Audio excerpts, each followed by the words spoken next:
Okay,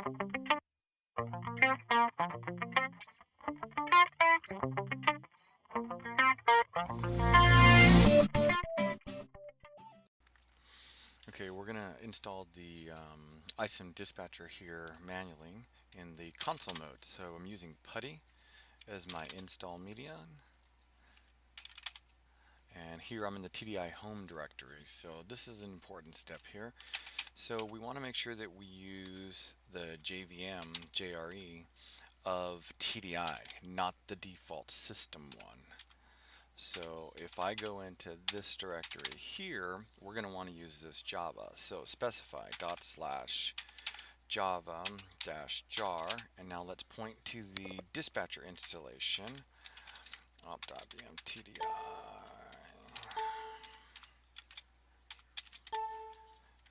Where did I put it?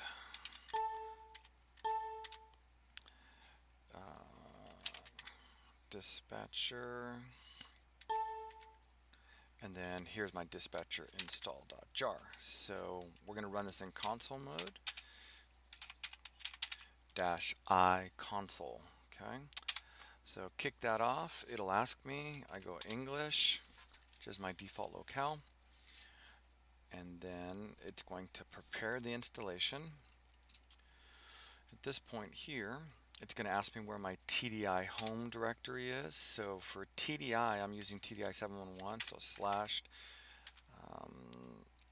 /opt IBM TDI version 7.1.1. That's my TDI home directory. And then Tim's solution directory is in there. When I installed TDI, I selected what my solution directory was. That's Tim Sol. Error. Oh, I must have had the wrong path. So let's go here. Okay, so we're going to do /opt /IBM TDI version 7.1.1. It is case sensitive here. And then yes. That seems to be the correct one now. And we're going to say yes because Tim Sol is there. We're going to use 1099. Here, I'm not going to use it, but I have to enter a valid user and password. And then I'm going to say disable the enable SSL. And then it tells me 6.0.39 is what I'm doing. And I install that. Had to hit that twice, not sure why. But then the dispatcher installer will go through. Now at this point it's going over to your TDI home directory, it's reading some files there, it has access to them, copies them, moves them over to your Tim Sol. So all the files in the Etsy directory should really mirror what you already have in TDI home directory. So this is running as it finished the install. So now we said 1099 to be the listening port that the dispatcher is running under. So if we do a netstat and grep for 1099, it should be listening, and it is.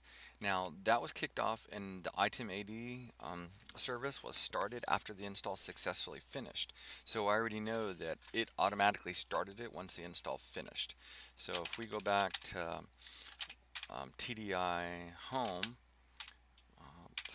IBM TDI version, and then now Tim Sol, and we look at Etsy, we'll see all the files that we need. Now mind you, all of these files are coming from the TDI home directory in that Etsy folder. So let's just do it this way. TDI version Etsy. See the similarities? One file to the other. So that's where these come from. So if you can't read them from one directory to copy, then move them over to your Tim Sol, it's a permission scenario and why your dispatcher won't start. All right.